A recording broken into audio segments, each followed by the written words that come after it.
భారతీయ క్రీడారంగంలో మహిళా శక్తిని చాటి చెబుతూ అత్యున్నత క్రీడా పురస్కారాన్ని ముగ్గురు యువతులు సొంతం చేసుకున్నారు. రియో ఒలింపిక్స్ లో పతకాలు సాధించిన తెలుగు తేజం పివి సింధు, సాక్షి మాలిక్ అద్భుత ప్రదర్శనతో అందరి మెప్పు పొందిన దీపా కర్మాకర్ను రాజీవ్ ఖేల్ రత్నతో సత్కరించిన రాష్ట్రపతి షూటర్ జీతురాయ్కు అదే పురస్కారం అందించారు. 15 మందిని అర్జున అవార్డులతో, 6గురిని ద్రోణాచార్య పురస్కారాలతో ప్రణబ్ ముఖర్జీ గౌరవించారు.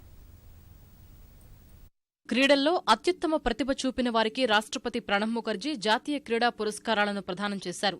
రియో ఒలింపిక్స్ బ్యాడ్మింటన్లో రజత పతకం సాధించిన తెలుగు తేజం పివి సింధు, రెజ్లింగ్లో కాంస్యం తెచ్చిన సాక్షి మలిక్, రియోలో త్రుటిలో పతకం చేజార్చుకున్న జిమ్నాస్ట్ దీపా కర్మాకర్, షూటర్ జీతురాయ్లకు ఈ ఏడాది దేశ అత్యున్నత క్రీడా పురస్కారం రాజీవ్ గాంధీ ఖేల్ రత్నను అందించారు.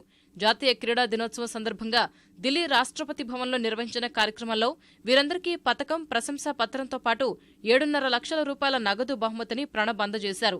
ఒకేసారి 4గురికి ఖేల్ రత్న అవార్డులు ఇవ్వడం చరిత్రలో ఇదే తొలిసారి. సుశ్రీ పివి సింధు,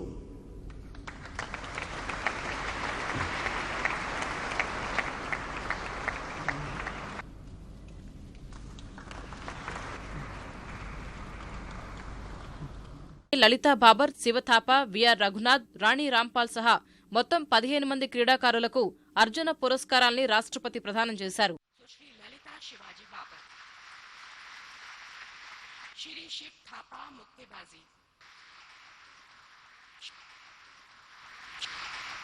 ఉత్తమ క్రీడా శిక్షకులకు ఇచ్చే ద్రోణాచార్య పురస్కారాన్ని దీపా కర్మాకర్ కోచ్ విశ్వేశ్వర్ నంది సహా నాగపురి రమేష్, సాగర్మాల్ దయాల్, రాజ్ కుమార్ శర్మ, ప్రదీప్ కుమార్, మహావీర్ సింగ్ కు రాష్ట్రపతి అందించారు.